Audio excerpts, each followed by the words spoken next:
proyectos en particular que han tenido tokenización de activos. Ani va a marcar algunos casos particulares, aunque bueno, acá después los chicos, tanto en su coin como en lo que es GBM Coin, van a explicar sus fenómenos o proyectos de tokenización, pero bueno, a grandes rasgos Ani va a dar algunas conceptualizaciones sobre casos de estudio que hemos tenido en análisis. Bueno, como decía Diego, la gente de Subcoin y de GBM Coin fueron muy amables en permitirnos tener insumo para esta investigación. Entonces, con ellos empezamos a ver la forma de cómo se evaluarían estos proyectos en incipientes, intermedios, desarrollados, cuáles son las complejidades que se darían. Y nos encontramos que armar una matriz podría ser la solución para empezar a evaluar estos distintos aspectos que después Benjamín lo va a explicar en mayor detalle. Pero no me voy a detener en lo que es Subcoin y GBM Coin porque aquí están sus representantes que lo van a exponer brillantemente. Así que voy a hablar un poquito del último proyecto que estuvimos estudiando, que es justamente el de AgroToken, que presenta varias aristas y el negocio está centrado, buscan crear un nuevo instrumento financiero mediante las stablecoin. Y a la vez, esto va a estar respaldado por esa tonelada de soja que decíamos, y también buscan que ese proyecto se incluya viendo los aspectos tributarios, los aspectos legales, los aspectos de la integración con su sistema contable. Para no detenerme más, le doy el paso a Diego para que explique un poquito, nos introduzca en la matriz. Muy bien, bueno, y en la evaluación de lo que eran, o sea, del análisis de los proyectos, nosotros empezamos a ver que, bueno, quizás como decía Ani, en la base de lo que es el modelo de AgroToken y también en el caso de los chicos y otros proyectos analizados, que dentro de lo que es los negocios tecnológicos, hay una parte que sería el negocio o el modelo de negocios tradicional que se asimilaría o se digitalizaría a través de lo que sería la criptoactividad. Entonces, lo que nos surge ahí es un poco lo que venimos analizando en la parte previa de lo que es la integración de lo que es la blockchain en las distintas generaciones, los criptoactivos que se van a generar dentro de esos proyectos y el fenómeno de la tokenización. Para eso, y volviendo al concepto de origen cuando hablamos de los valores o los precios o cotizaciones de Bitcoin, marcamos la diferencia entre precio y cotización, que no es lo mismo que valor. Entonces, la manera de desarrollar o buscar la valorización de los proyectos fue, que ahora lo va a explicar Ben más en detalle, fue generar una matriz donde conceptualmente nos permita analizar tanto la valorización de esos proyectos como la trazabilidad que podrían tener en base a los riesgos, o como sería la auditabilidad que podrían tener en base a los riesgos que podrían determinarse en diferentes indicadores que nos den referencias de esos proyectos. Y surge la idea de armar una matriz muy en génesis hoy en el seno de la comunidad, pero que bueno, como idea conceptualmente tiene un desarrollo que es potencial, insisto, para determinar valorización, o una herramienta de análisis para determinar valorización y trazabilidad o auditabilidad de los proyectos. Así que bueno, ven que de alguna manera él fue el ideólogo, el cerebro base. Voy a contar una infidencia, Ben. Un día, después de analizar uno de los proyectos, me dijo: Diego, se me ocurrió una idea, me explotó la cabeza literalmente, porque fue la génesis de toda esta matriz, que era, él humildemente me dijo, una pequeña cosita. Bueno, es lo que hoy tenemos en día en un desarrollo que va a ser exponencial, es lo de la matriz. Así que yo simplemente le cedo la palabra a Ben para que haga el desarrollo y la génesis de la matriz. Bueno, buenas tardes. Muchas gracias por la presencia y la invitación. Y bueno, un poco como anticipaba Diego, la idea de la matriz, de construir alguna matriz, es porque tenemos al frente nuestro cientos de proyectos que son muy nuevos, que están usando tecnologías que están desarrollándose en corto plazo y cambiando, mutando permanentemente, y que una de las pocas limitaciones es la imaginación, porque se empiezan a combinar tecnologías con negocios y se crean nuevos proyectos. Entonces, del lado de los usuarios, con todas las necesidades diferentes que pueda tener cada uno, como inversor, como mero especulador, digamos, en la compra-venta de los tokens, o como alguno de los participantes directos en los negocios, entendemos que lo importante es conocer de qué se trata, qué tenemos entre manos. En ese objetivo de ir conociendo el negocio, hemos pensado en diferentes rubros de temas, y dentro de esos rubros la idea es ir definiendo indicadores que por ahora son conceptuales y con un objetivo más a futuro de ponerle algún valor o alguna escala para poder después aplicar la matriz a los proyectos que se estén analizando y tener por lo menos una foto comparable en esos indicadores. Entre los aspectos societarios, digamos, que son los primeros que comenzamos a analizar, es básicamente la fecha de creación del proyecto y el white paper, el nivel de detalle que tenga, cuáles son los objetivos que se han planteado en estos proyectos, los planes de trabajo y los plazos que se han estipulado, los flujos de fondos que están moviendo dentro de los proyectos. Otro punto importante que creemos que es conocer a quiénes son los fundadores, cómo han actuado, cómo surge la idea de los proyectos. Todo esto siempre tendiendo a la idea de posicionarnos como usuarios de la información y participando del negocio. El respaldo de la empresa también lo vimos como importante, el respaldo que pueda tener de otros empresarios o de organismos públicos que estén apoyando las iniciativas. Esto va a variar en función de cuál sea el objeto del proyecto. El tema de los beneficios que se estén ofreciendo, cómo se actúa con la sociedad, de qué forma se va a concretar el proyecto, el impacto social que pueda tener. Ese es otro punto importante.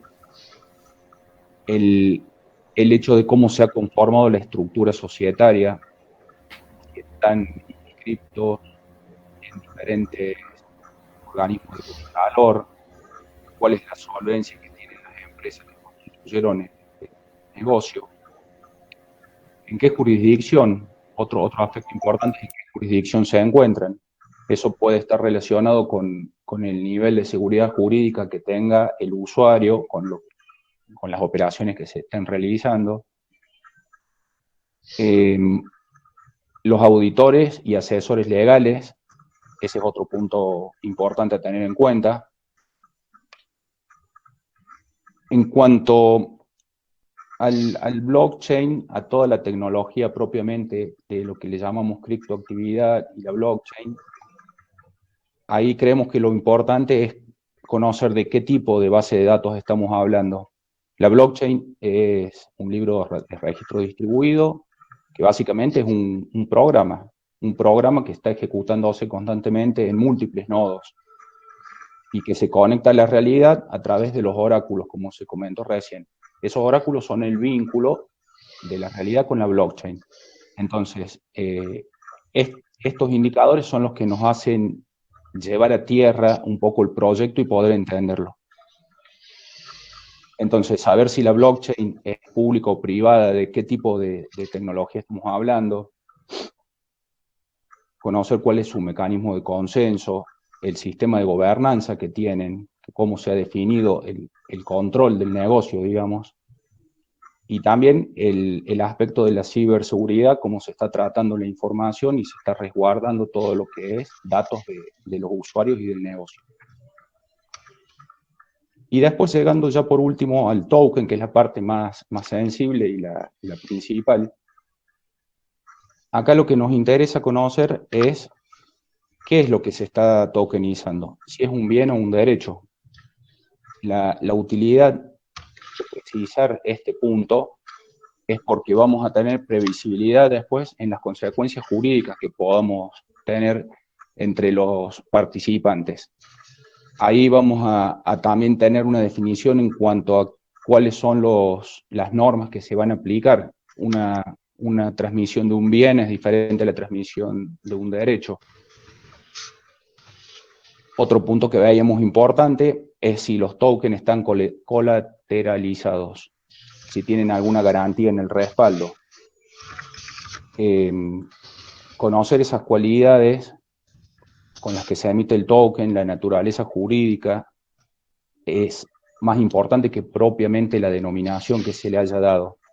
Esa naturaleza jurídica va a ser la que nos va a determinar después el régimen de propiedad y la forma de transmisión que haya y las responsabilidades que se estén asumiendo.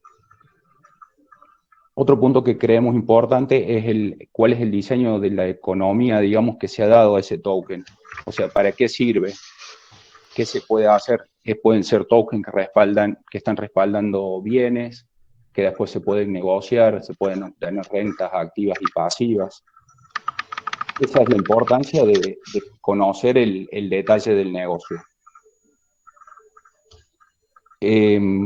Después, también entendemos importante conocer si se ha realizado un lanzamiento oficial de oferta, en qué fecha, conocer la cantidad de usuarios actuales que tenga, los volúmenes de transacción, quiénes han invertido. Si se pudiera conocer esa información, también nos va a dar un respaldo, digamos, un nivel de aceptación del proyecto. Y otro punto también creemos importante es conocer la cantidad de tokens que puedan haber quedado en poder de los fundadores, o si se han directamente comercializado el 100%. Conocer cuál es el mercado, dónde se está comprando y vendiendo el token. Bueno, todos estos puntos son referidos al token y siempre tendiendo a entender el negocio. Y desde el aspecto de la web, digamos, todo lo que es la interacción con el usuario, tenemos para investigar respecto de las aplicaciones que haya diseñadas, las billeteras que se pueden estar utilizando, quién es el exchange o a través de quién se hace la comercialización propiamente del token, el tipo de software que se esté utilizando. Así que bueno, estos son todos los indicadores que estamos teniendo en cuenta y tratando de ordenar y de evaluar o calificar de alguna manera en una matriz que podamos después aplicarla de una manera estandarizada con la totalidad de los proyectos para tener una especie de foto, una foto que puede ir cambiando en el tiempo.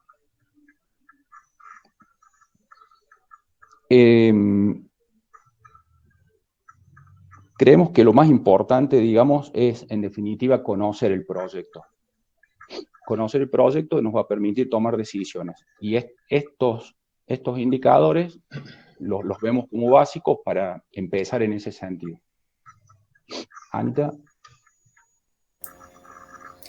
Bueno, yo voy a dejar que Diego haga el pase con nuestros amigos de Sucoin y de GBM Coin, y ahí se van a interiorizar mucho más de estos interesantes proyectos. Bueno, gracias, Ani. Muy buena explicación, Ben. La verdad que quizás no seamos nosotros los que tengamos que decirlo, pero es una herramienta interesante para analizar los proyectos.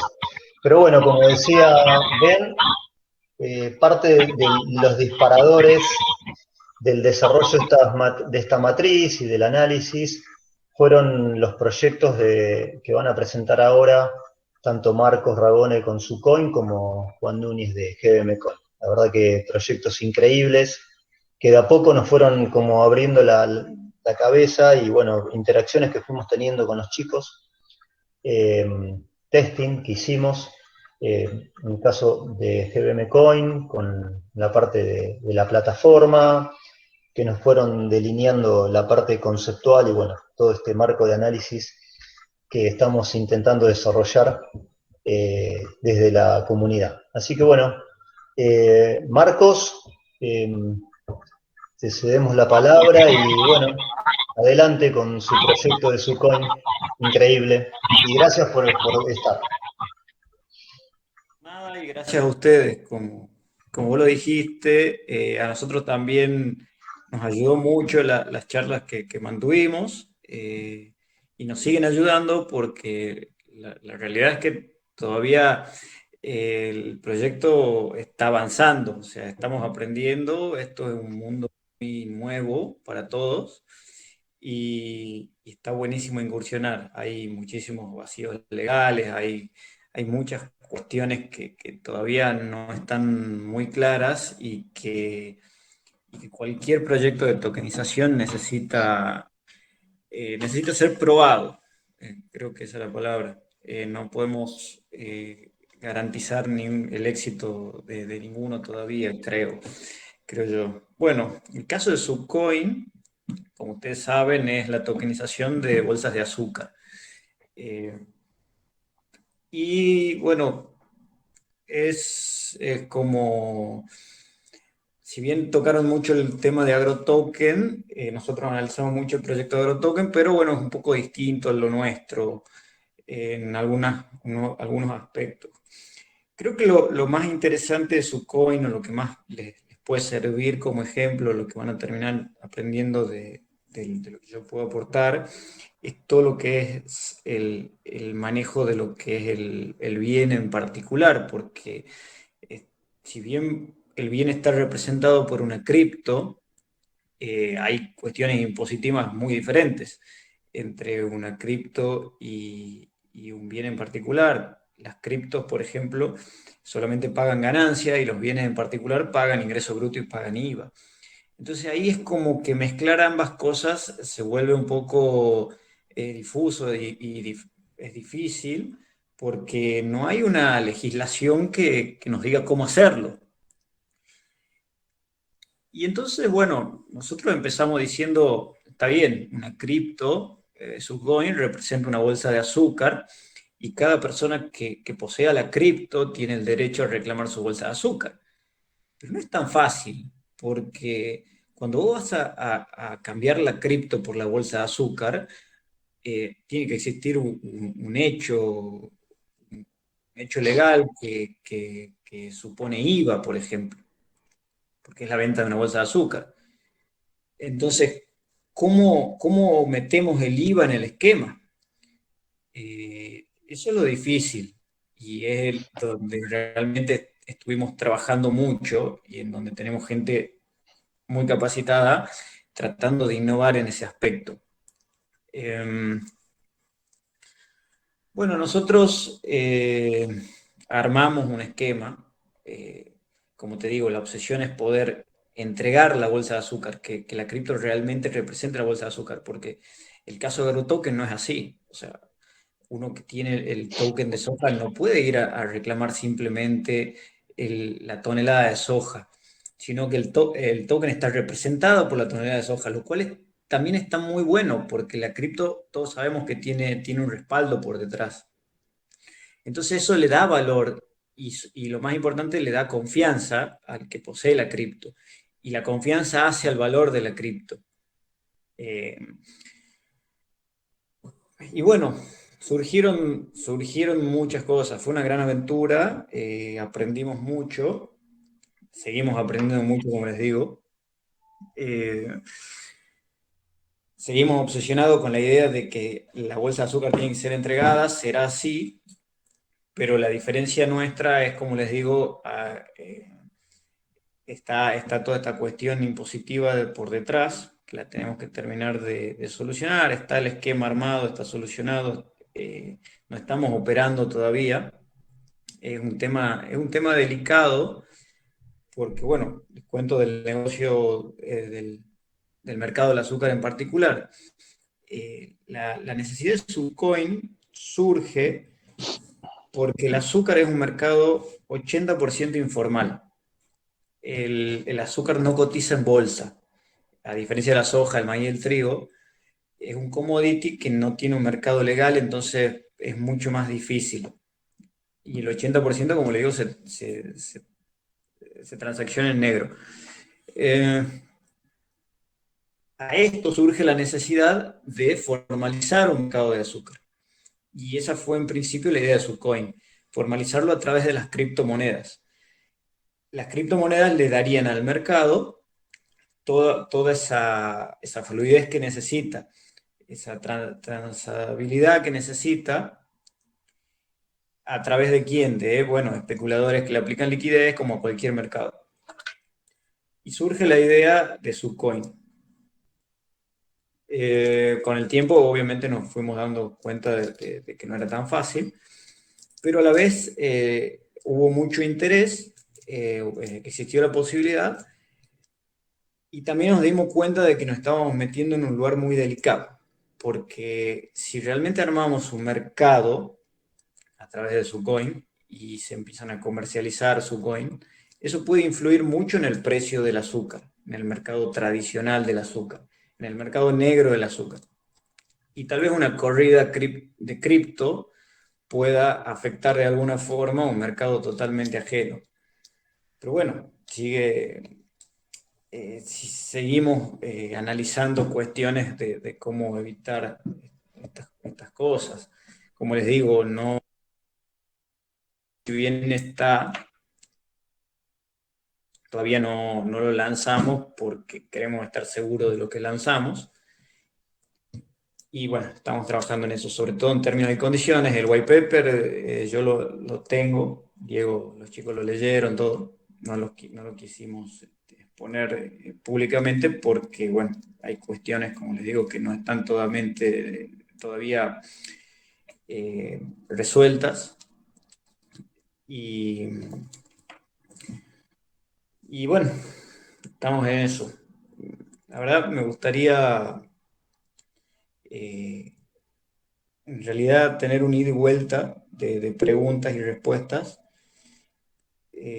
con la gente que está acá, con la gente que está metida en cuestiones similares, para así poder, a través de la experiencia que tuvimos nosotros con Subcoin, bueno, responder a esas preguntas, que sin duda puede haber una devolución bastante interesante, tanto para ustedes como para mí. Así que les propongo, bueno, simplemente eso, si es que se puede. Perfecto, Marcos. Ani. Sí, damos el pase a GMM Coin, así nos explican su hermoso proyecto. Gracias, Marcos. Bueno, ¿qué tal? Buenas tardes. No sé si me escucha bien. ¿Se ve bien? Sí, se escucha Perfecto. bien, se te ve un poco borroso, pero la voz, que es lo más importante, se escucha perfecto.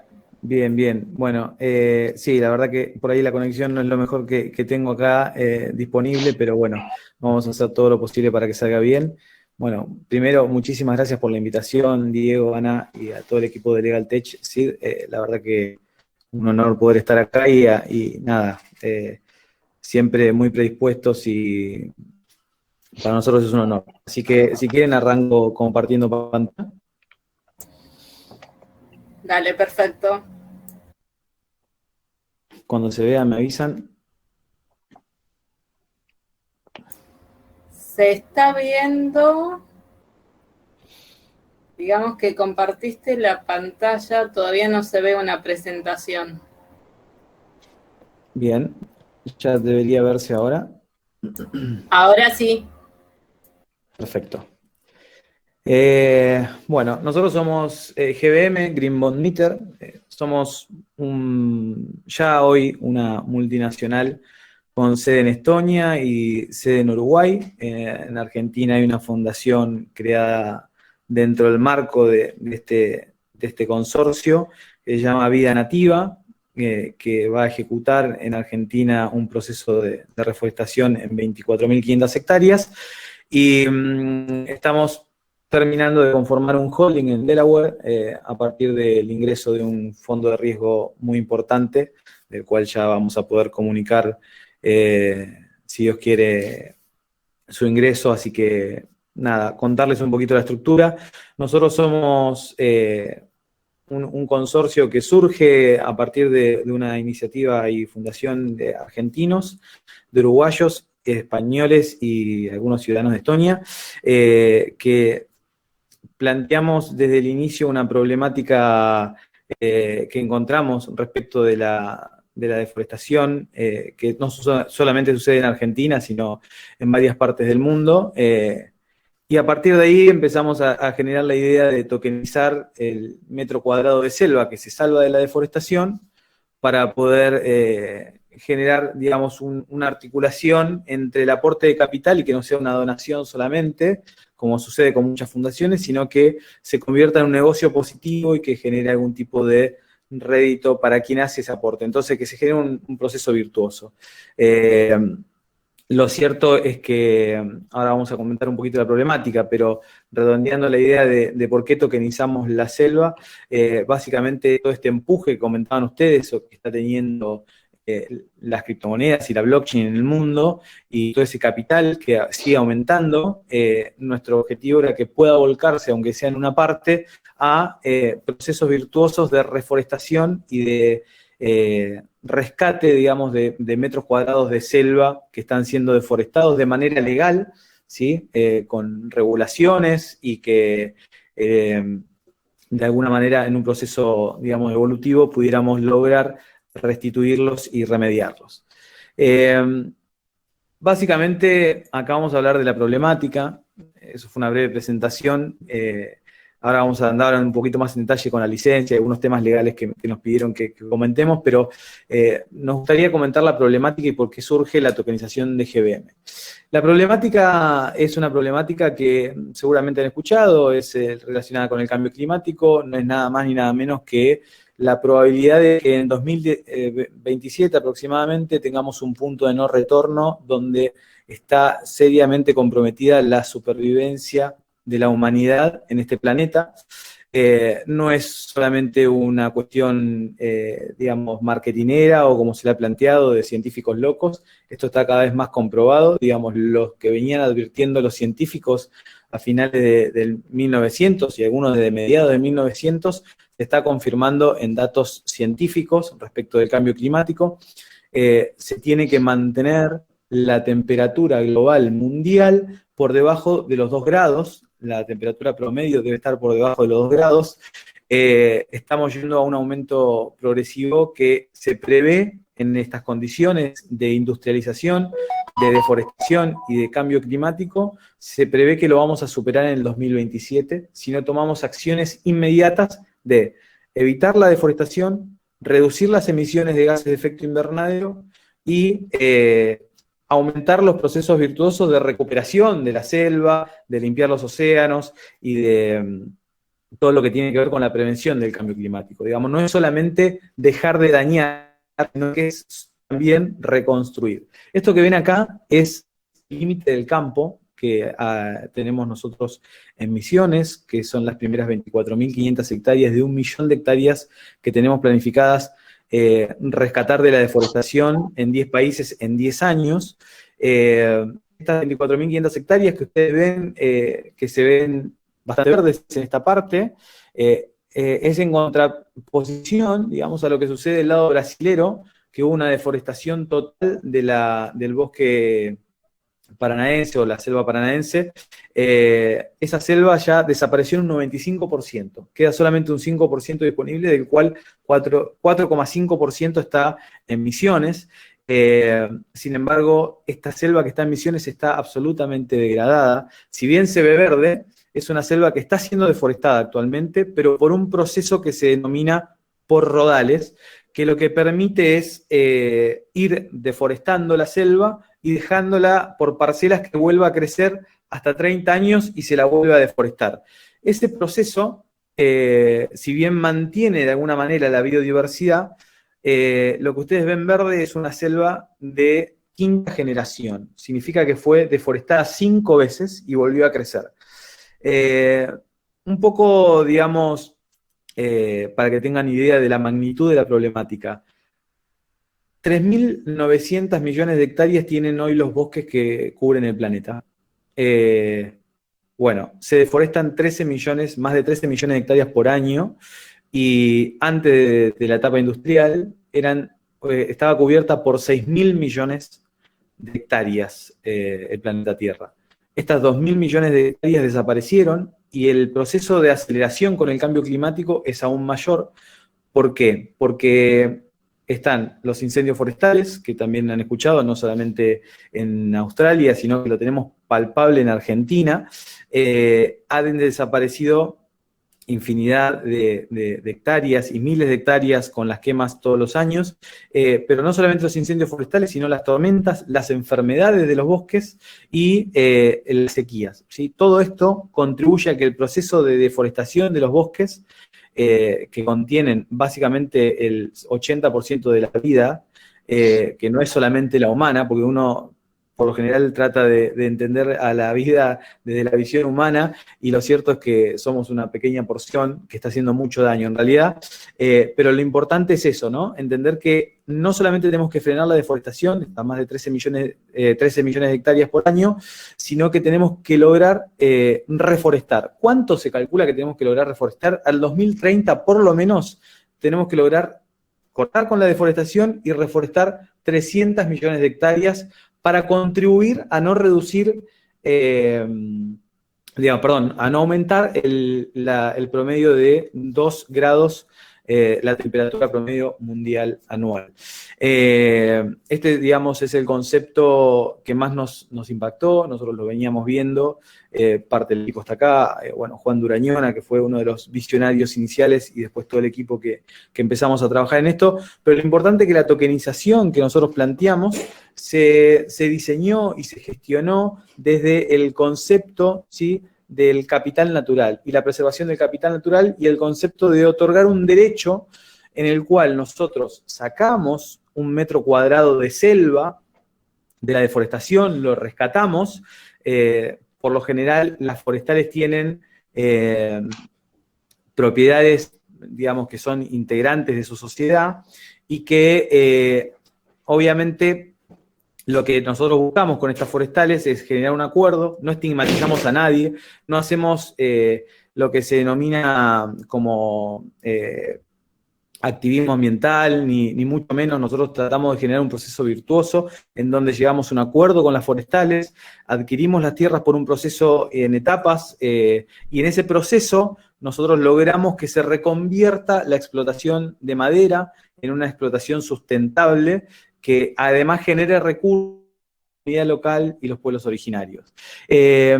¿Cómo logramos, digamos, el concepto más importante? Perdón que voy a hacer algo para que no se me cierre sesión, porque les quiero mostrar 2 segundos cómo funciona. Un segundo. Se cerró sesión. Bueno, ahora vamos a volver a iniciar sesión en esto, 2 segundos, y ya seguimos. Lo importante es que, como decíamos, les quiero mostrar ahora cómo funciona el mapa, para que vean cómo nosotros, digamos, garantizamos y verificamos el proceso de tokenización. Pero lo importante acá es que lo que se adquiere a partir de la compra del token es un derecho de exigibilidad de preservación de 1 metro cuadrado de selva durante 100 años, ¿sí? Ese proceso que nosotros llevamos adelante con GBM, primero logramos de base lo que se denomina deforestación evitada. Esa deforestación evitada lo primero que hace es eliminar toda la explotación forestal y la reduce a 0, ¿sí? La única explotación forestal que se realiza en el campo tiene que ver con lo que se denomina monocultivo, que es cuando ha hecho un cambio de uso de suelo y se logra, a partir de una eliminación de esa madera que es exógena, que no es nativa, reconstruir en esa parcela donde se saca la madera, ¿sí? Por ejemplo, Pino Heliotis, que no es autóctono de Misiones, se elimina toda esa madera, que son, por ejemplo, en este predio de 24.500 hectáreas, cerca de 1.200 hectáreas, y se vuelve a extender la selva en su totalidad al estado nativo, ¿sí? importante el concepto acá de lo que nosotros consideramos el triple impacto y también que está relacionado con nuestro enfoque de generación de recursos. El triple impacto que nosotros planteamos con GBM es muy importante entenderlo porque nos da, digamos, el concepto que pudimos construir, que es la conservación ecológica, donde nosotros generamos un esquema con, por ejemplo, las personas que tienen objetivo de donar a las fundaciones, ¿sí? Y nosotros ahí lo que aportamos es un proceso de mucha más información y verificación y que no solamente se convierta en una donación, sino que se convierta en un negocio positivo, digamos. Estamos acostumbrados a que la economía genere recursos a partir de la explotación de los recursos y nosotros estamos tratando de generar una economía que genere ganancias a partir de la preservación del planeta, digamos, un enfoque totalmente distinto. Por último, tenemos todo el ecosistema Crypto and Fintech, que es un ecosistema que hemos generado a partir de la creación de nuestra propia wallet. Ahora vamos a contar también eso, en donde buscamos que no solamente, digamos, haya un interés por ecologistas, sino que el mundo cripto se ve interesado en el concepto a partir del uso de la tecnología que estamos disponiendo y que vea una innovación en todo esto también. Obviamente que quizás es el público más exigente, ¿no? Y por último, lo que implica la huella de carbono a partir de la generación de créditos de carbono, toda esta acción de adicionalidad en donde nosotros logramos evitar la deforestación, prevenimos incendio y reforestamos con algunos procesos científicos que nos permiten prevenir también enfermedades y hacer una investigación exhaustiva de la biodiversidad, logramos que compañías que están en un proceso de reducción de huella de carbono adquieran nuestros créditos de carbono para terminar de compensar su emisión, que es indispensable al 2030 y al 2050, depende de la actividad, porque la mayoría de las compañías del mundo deberán ser neutrales en carbono. ¿Qué significa? Que además de reducir la emisión de gases de efecto invernadero, deben compensar sus emisiones que no pueden evitar, por ejemplo, una naviera, una petrolera, deben compensar para llegar a ser neutrales, ¿sí? Bueno, acá hay un concepto que no los quiero aburrir mucho, pero es importante comprenderlo desde la óptica de la corporación y de lo que implica, digamos, los créditos de carbono, que es, nosotros logramos que con el concepto de la tokenización, quien adquiere un metro cuadrado de selva puede, ¿sí?, a partir de un proceso de certificación que nosotros iniciamos con Ecosecurities, que es una de las certificadoras más importantes del mundo en crédito de carbono, y con los protocolos de Verra, en los cuales nosotros ya estamos en proceso de la determinación de línea de base y del inventario forestal, lograr emitir crédito de carbono y, digamos, quienes adquieren los tokens pueden comprar esos créditos de carbono con un 50% de descuento por el equivalente a los créditos emitidos por la cantidad de metros que tienen a través de sus tokens. Esto, digamos, a una cuenta fácil es alguien compra 1000 GBMs, tiene 1000 metros cuadrados, esos 1000 metros cuadrados representan una porción de la emisión de los créditos de carbono y esos créditos de carbono en un periodo previo al lanzamiento al mercado, los que tienen los tokens de GBM lo pueden comprar al 50% de descuento. Esto es muy importante quizá para las empresas que pueden adquirir esos créditos de carbono a mitad de precio porque las compensaciones son por tonelada de carbono, ¿sí?, tanto de huella, que es lo que se emite, como de crédito, que es lo que nosotros vendemos, y ahí la empresa compensa. Digamos, ese es el concepto más importante, que es un subproducto y que tiene esta relación directa con el token. El GIS que tenemos desarrollado, que ahora les quería mostrar un poquito cómo funciona en vivo, lo que importa acá es que nosotros nos encontramos con la realidad de la Tierra y la digitalización y todo lo virtual de la moneda. Entonces, en el medio generamos un sistema GIS que nos permite a nosotros subir toda la información fotogramétrica a través de satélites y drones, y al usuario le permite acceder a toda esta información en vivo, dándole verificación y tangibilidad de alguna manera al token, ¿no? además de esto, obviamente, la idea es que las cámaras que preservan el lugar de caza furtiva, deforestación ilegal y que previenen incendios, también estén disponibles para los usuarios y que las puedan ver en cualquier momento, las 24 horas, que bueno, también forma parte de este proceso de verificación, ¿no? Es muy importante. Bueno, acá algunos datos importantes, pero no quiero aburrirlos. Sí, digamos, es el concepto quizá más importante en cuanto a la solución que nosotros aportamos. No es solamente que estamos rescatando 1 metro cuadrado de selva, sino que le estamos poniendo mucha tecnología para que no solamente sea una deforestación evitada, sino que cumplamos este requisito de reforestar, de mejorar y de prevenir incendios, ¿no? Que todas estas, digamos, acciones del hombre, más las acciones naturales por el cambio climático, puedan ser contenidas por sistema de alerta temprana en este periodo de tiempo. Bueno, este es el predio en su totalidad, son las 24.500 hectáreas. Esta zona es la zona de cambio de suelo. El resto de las 6 parcelas de las 5 parcelas, perdón, tiene una deforestación por rodales. Como verán, parece una selva que nunca fue deforestada, pero bueno, eso es un poco engañoso por la imagen que da el satélite, pero lo cierto es que está siendo deforestada. Pueden ver en nuestro canal de YouTube muchos videos y en la página web también respecto de cómo estamos ya trabajando en el campo. Y lo importante es entender que no es solamente Brasil el problema, sino que en Argentina, esto es importante también, tenemos en varios lugares que eran selva nativa una autorización del uso de cambio de suelo absoluto, en donde se dejó de tener selva nativa para pasar a tener soja, yerba mate, té y otros tipos de cultivos, que obviamente generan recursos. Lo que nosotros estamos tratando de concientizar es que a través de la explotación verde forestal y de la preservación se pueden generar mucho más recursos e incluso más innovadores, ¿no? Bueno, estos son refugios que tenemos previstos para todo lo que es la investigación en campo. Nosotros ya terminamos los procesos de prefactibilidad, en donde hicimos toda la ingeniería relacionada con la implementación, y ahora estamos trabajando ya para empezar las obras, si Dios quiere, muy breve. Acá pueden ver un poco los laboratorios y demás, que ya me cambiaron el nombre, en realidad es Central Biológica, por algunos conceptos científicos, y también tenemos previsto un auditorio para algunas cuestiones de presentaciones y el uso de la comunidad. En fin, no los voy a aburrir más con esto.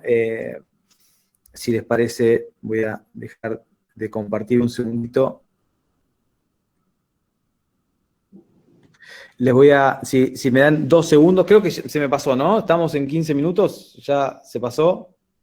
Te pasaste, pero como es tan interesante, no te quisimos interrumpir.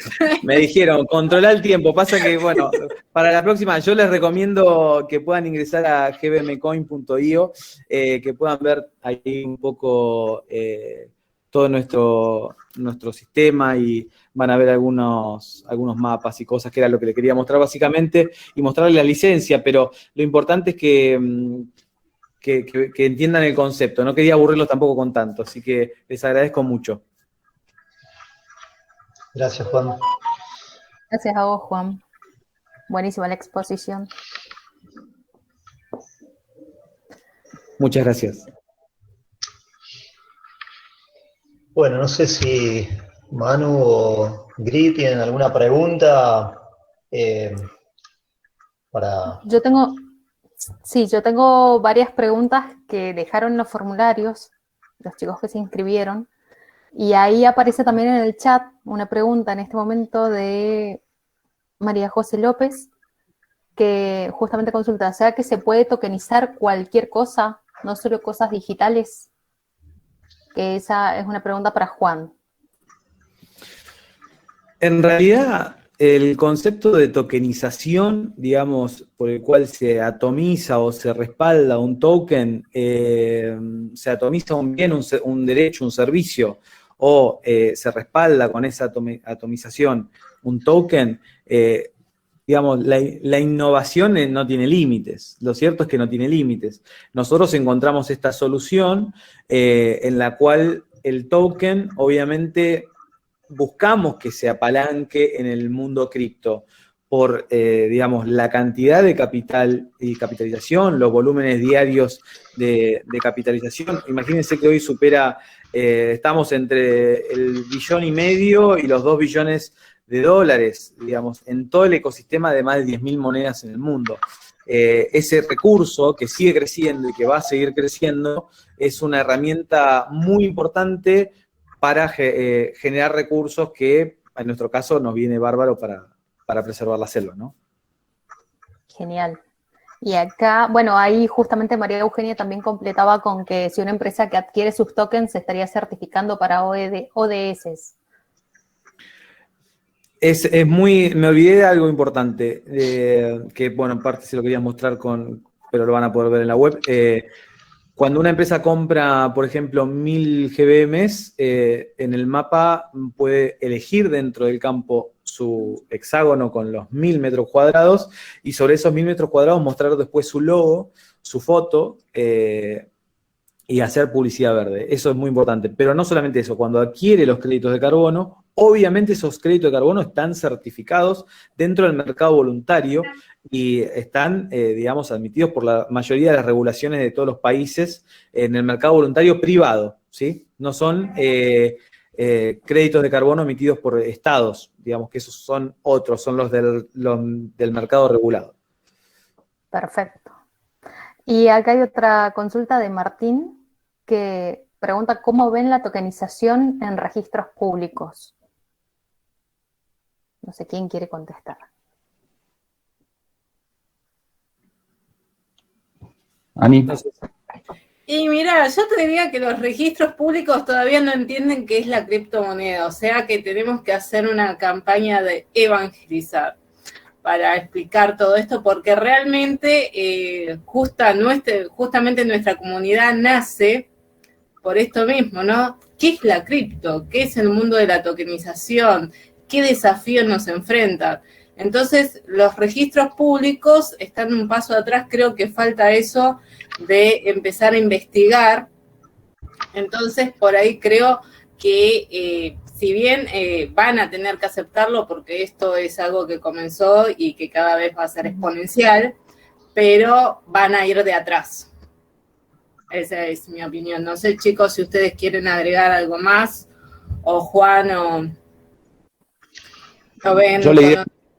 Sí, la idea que tengo de los registros públicos es que digamos, propiamente el registro podría aprovechar la tecnología de blockchain y lo que habría que tokenizar serían los bienes que se van a registrar en esa blockchain. O sea, la blockchain va a ser el reemplazo de lo que hoy es el registro propiamente. Entonces sí se puede, es viable, sería mucho más seguro, se evitarían intermediarios, se podrían hacer operaciones de manera más rápida y más económica y más segura, hasta un extremo quizá de no necesitar un escribano, por ejemplo. O sea que sí, es viable. Perfecto. En algún punto yo creo que se va a llegar a eso. Es cuestión de tiempo nomás. Va a haber que cambiar muchas estructuras y cuestiones muy arraigadas de burocracia, pero sería óptimo. Bien, y acá hay otra consulta que dice, en caso de potenciales reclamos derivados de los tokens, ¿se va a acudir a la justicia tradicional o a sistemas de justicia descentralizados? Uno de los puntos que tocábamos con la matriz era justamente, digamos, hay varios puntos relacionados a la pregunta. Por ejemplo, ¿dónde están radicadas las empresas? ¿Cuál es el bien o el derecho que está tokenizado?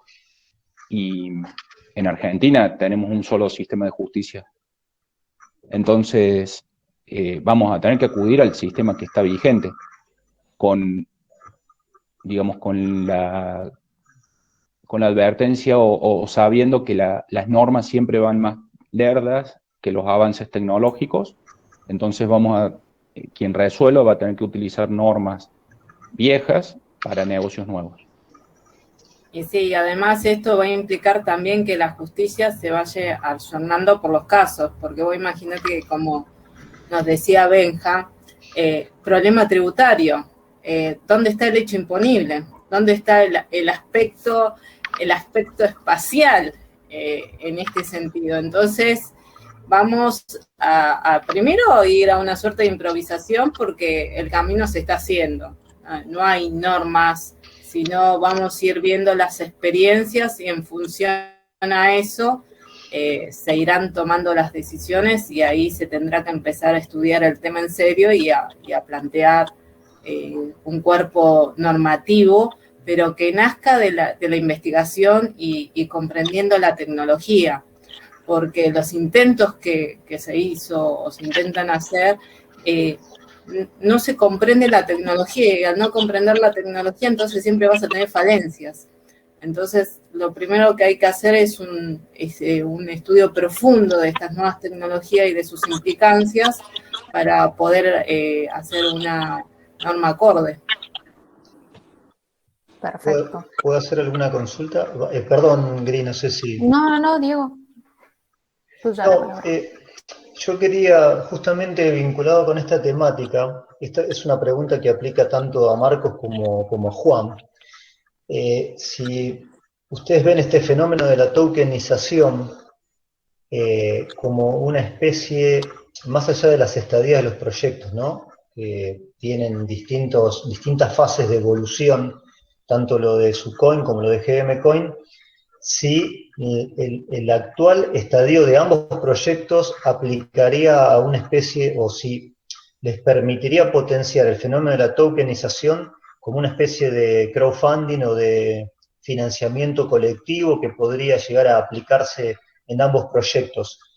Quizás entiendo que por ahí en el caso de Marcos sería más aplicable, pero bueno, quería saber, digamos, cómo ven ese fenómeno del crowdfunding aplicado en base a la tokenización y también porque hay un tema que regulatoriamente está como, bueno, todo como este fenómeno disruptivo, si está o no cubierto, incluso por cuestiones de seguridad.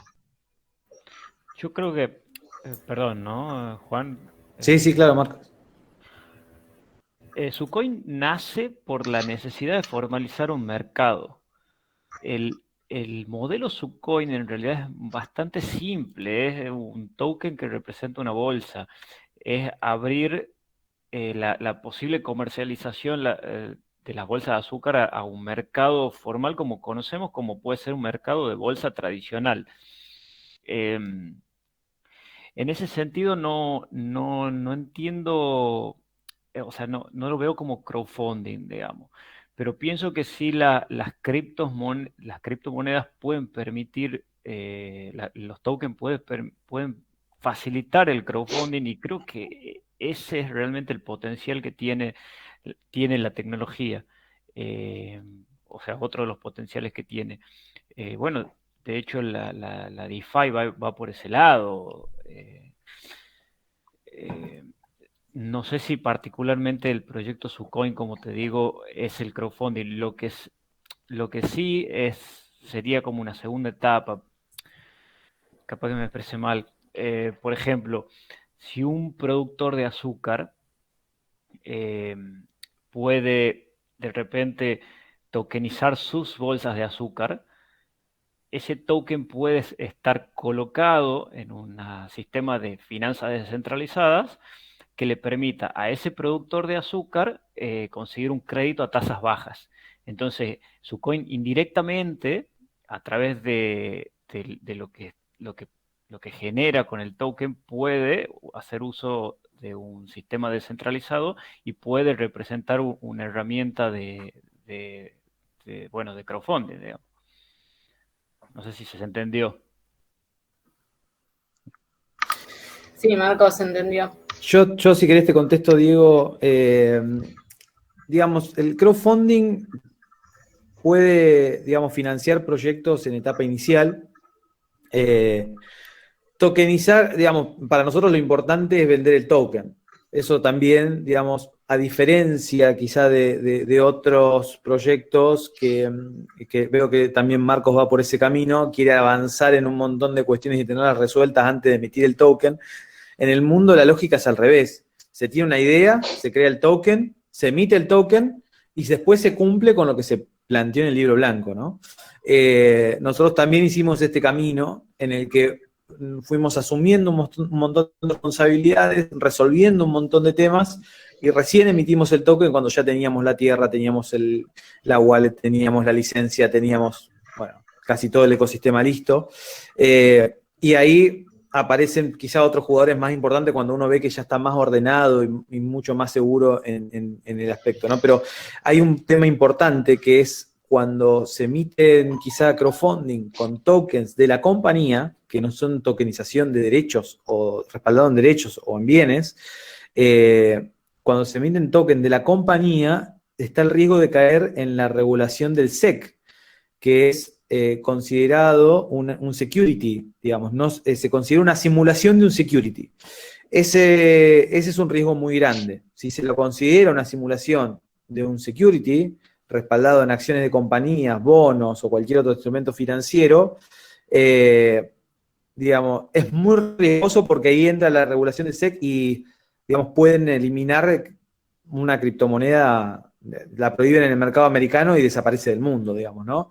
Entonces, ese es un dato como para tener en cuenta. Sí, una de las consultas que hacían en los formularios era sobre la aplicación justamente en la economía real. Y ahí lo están explicando justamente ustedes. Y acá, bueno, en el chat, que es como en lo tech, como preguntas y después Pablo consulta que a propósito del token de azúcar, la mecánica de tokenización de activos con terceros que garantizan activo real no es muy distinta al viejo sistema de warrants y no tanto de crowdfunding. Esa es una de las consultas. Sí, lo que pasa es que, por eso digo, es como que el mercado del azúcar es particular, es un mercado que el 80% se comercializaba en negro, entonces nosotros buscábamos un poco formalizarlo al mercado. Y básicamente es comparable con el de warrants, pero un mercado de warrants no tiene o sea, los warrants no se transaccionan libremente, no es fácil la transacción de un warrant. En cambio, la de una criptomoneda sí, y ahí es donde está la ventaja de su coin. Es simplemente poner la criptomoneda en la mano de la gente y que la transacción sea de un minuto al otro y muy simple. Entonces, esa es la facilidad que brinda la cripto. Perfecto, Marcos. Bueno, no sé si alguien más quiere hacer alguna consulta. Pueden activar el micrófono, si no ya estaríamos terminando.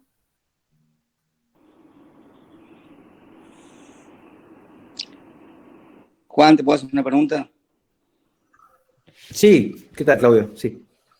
Con respecto a la pregunta anterior del factor judicial, ¿actualmente qué hay? ¿En la legislación argentina hay un vacío legal o está incompleta la ley, entre comillas?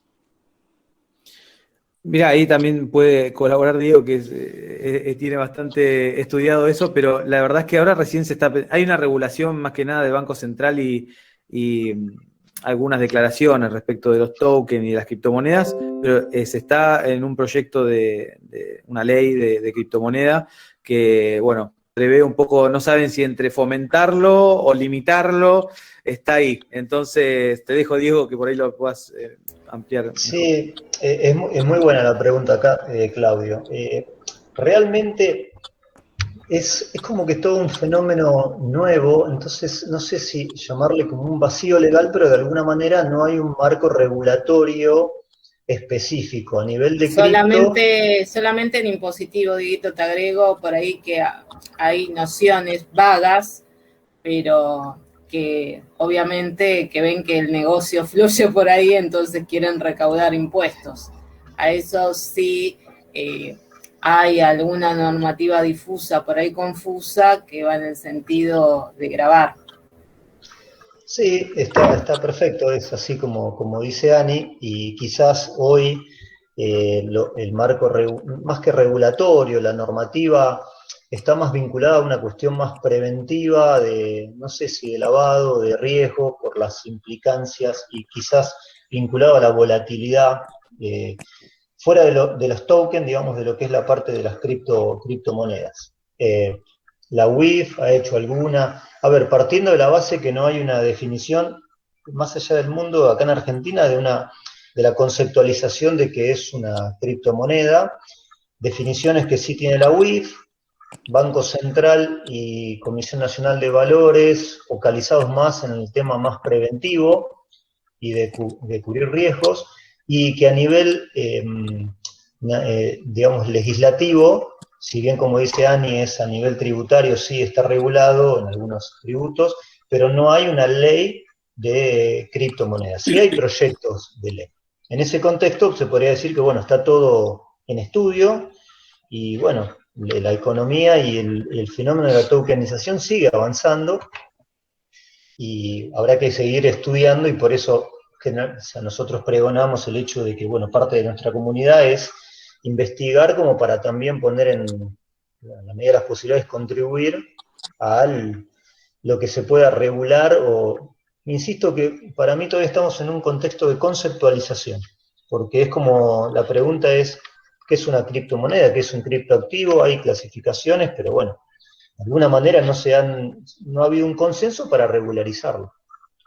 Así que bueno, es un poco el contexto actual.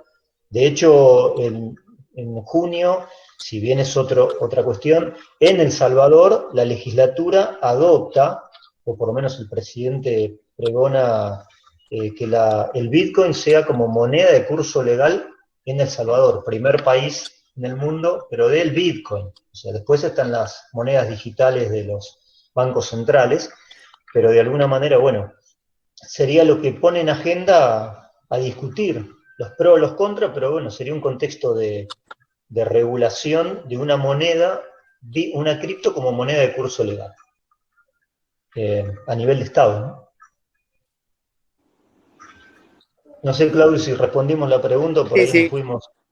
Quiere decir que si es a nivel Estado, sería competencia plena de la justicia federal y no ordinaria. Podría ser, sí, sí. Bueno, gracias. Nada.